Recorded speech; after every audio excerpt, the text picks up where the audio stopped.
አንድ ማኑፋክቸሪንግ ካምፓኒ ማቴሪያል ለመግዛት ያን ማቴሪያል ፕሮሰስ አድርጎ ወደ ፊኒሽድ ፕሮዳክት እና ወደ ፋይናል ፕሮዳክት ለመቀየር የሚደርስበትን ጥቂትና የሚያልፍበትን ፕሮሰስ እስኪ ዛሬ አጠር ባለች ሾርት ዴፊኒሽን እነግራችኋለሁ። ማኑፋክቸሪንግ ካምፓኒ ያው እንደምታውቁት ራው ማቴሪያሎችን ከተለያዩ ሳፕላየሮች አቅርቦ ወደ ፊኒሽድ ፕሮዳክት ለውጦ ከስተመሮችን ሳቲስፋይ ማድረግ ነው። ግን በአንድ ኦርጋናይዜሽን ስንት ዲፓርትመንት ይኖር ይመስላችኋል? ብዙ አይነት ዲፓርትመንት ይኖራል። የራሳቸው ታስክ አላቸው፣ የራሳቸው ሮል አላቸው። እንግዲህ ለምሳሌ እዚህ ማኑፋክቸሪንግ ካምፓኒ የሚካተቱ የተወሰኑትና እዚህ ልነግራችሁ የፈለግኳችሁ ልንገራችሁ። የመጀመሪያው ፐርቼዚንግ ዲፓርትመንት አለ። ከዚያስ ኦፕሬሽን ዲፓርትመንት አለ፣ ሪሲቪንግ ዲፓርትመንት አለ፣ አካውንቲንግ ዲፓርትመንት አለ። ያ ፐርቼዚንግ ዲፓርትመንት ከተለያዩ ሳፕላየሮች ያንን ራው ማቴሪያል ያንን አይተም ገዝቶ ያመጣለታል። ለማን ይሰጠዋል? ለስቶር ሃውሱ፣ ለስቶር ኪፐሩ ይሰጠዋል። ያ ስቶር ኪፐር እነዛን ራው ማቴሪያሎች እነዛን አይተሞች እየተቆጣጠረ በሚያስፈልግበት ሰዓት ለኦፕሬቲንግ ዲፓርትመንት ይሰጠዋል ማለት ነው። ያ ኦፕሬቲንግ ዲፓርትመንት ምንድነው የሚያደርገው?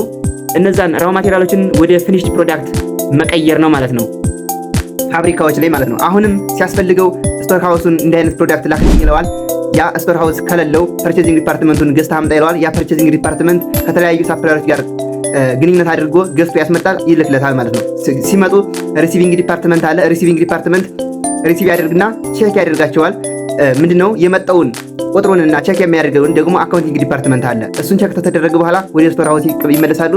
ስቶር ሃውሱ ስቶር ኪፐሩ ስቶር ያደርግና እነዛን ይቆጣጠራል፣ ይጠብቃል ማለት ነው። በሚያስፈልግባቸው ቦታና በሚጠበቅባቸው ቦታ ስቶር እያደረገ ይጠብቃል ማለት ነው። አሁንም ሲያስፈልግ ለኦፕሬሽን ዲፓርትመንቱ ይሄዳል፣ እቃዎች ማለት ነው። ለመጀመሪያ እነዚህን ፕሮሰሶች ልንገራችሁ። አሁን ያልኳችሁን ባጭሩ የነገርኳችሁ ግን ፕሮሰሱን ልንገራችሁ። መጀመሪያ ኒድ አይደንቲፊኬሽን ይባላል። ኒድ አይደንቲፊኬሽን የት ነው ኒድ የሚያስፈልገው? ኦፕሬሽን ዲፓርትመንቱ ላይ ነው። የተወሰነ አይተም አስፈልጎታል በዚህን ሰዓት። ኒድ አይደንቲፊኬሽን ማለት እንዳስፈልገው ቼክ ያደርጋል። ከዚያ ምንድነው የሚያደርገው? ፐርቼዝ ሪኩዊዚሽን ፕሪፔርድ ያደርጋል። ፐርቼዝ ሪኩዊዚሽን ማለት ኢንተርናል ኦርጋናይዜሽን ነው የሚዘጋጀው። በኦርጋናይዜሽኑ ስር ያለውን ዲፓርትመንት ነው የሚጠይቀው። እንዲህ አይነት ነገር አስፈልጎኛል ብሎ ለማን ይልክለታል? ለስቶር ሃውሱ ወይም ለስቶር ኪፐሩ። ያ ስቶር ኪፐር በታዘዘው አማውንት ሊልክ ሲል የለም ከሌለ ምንድነው የሚያደርገው? ከሌለ ለማን ይልክለታል? ለፐርቼዚንግ ዲፓርትመንቱ ይልክለታል ማለት ነው። ያ ፐርቼዚንግ ዲፓርትመንት ቼክ ኤንድ አፕሮቭ ያደርገዋል ያን ሪኩዊዚሽኑን ማለት ከተለያየ አጭበርባሪዎች መጥቶ እንዳይሆን ሄድ ኦፊሰሩ ወይንም ከላይ ከዲፓርትመንት አባላቱ ፊርማ ወይንም ማህተም ሊኖረው ይገባል ማለት ነው። ከዚያ ቼክ ኤንድ አፕሮቭ ካደረገ በኋላ ሪኩዌስት ፎር ኮቴሽን ፍሮም ሳፕላየር ያደርጋል። ማን?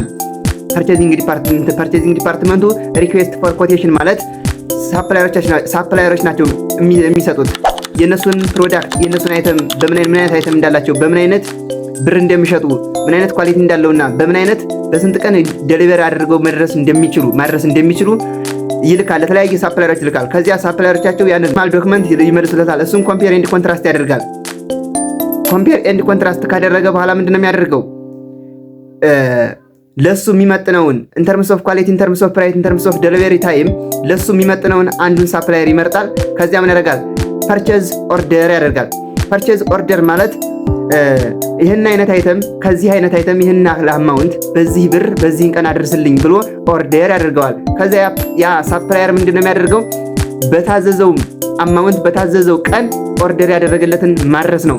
ከዚያስ ጉድ ሪሲቭድ ኤንድ ኢንስፔክትድ ነው።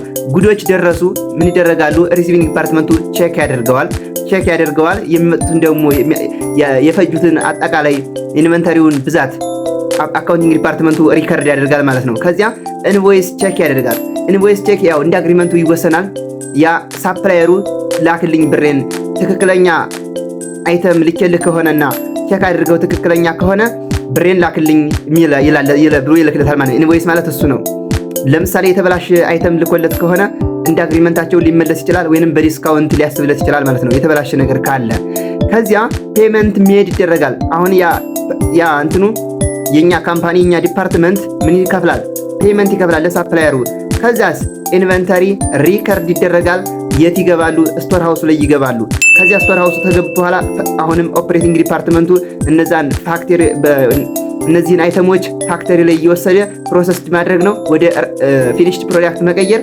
አሁንም ከስተመሮች ኦርደር ሲያደርጉት መላክ ነው ማለት ነው ህዝብ የሚጠበቅበት።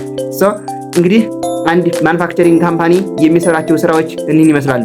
ባጭሩ በቃ ብዙ አይነት ዲፓርትመንት አለ። አካውንቲንግ ዲፓርትመንት፣ ሁማን ሪሶርስ ዲፓርትመንት አለ። ሰዎችን ኃይል የሚቆጣጠር እንዲህ እያለ ነው የሚሄደው። ለዛሬ ይህን ይመስል ነበር።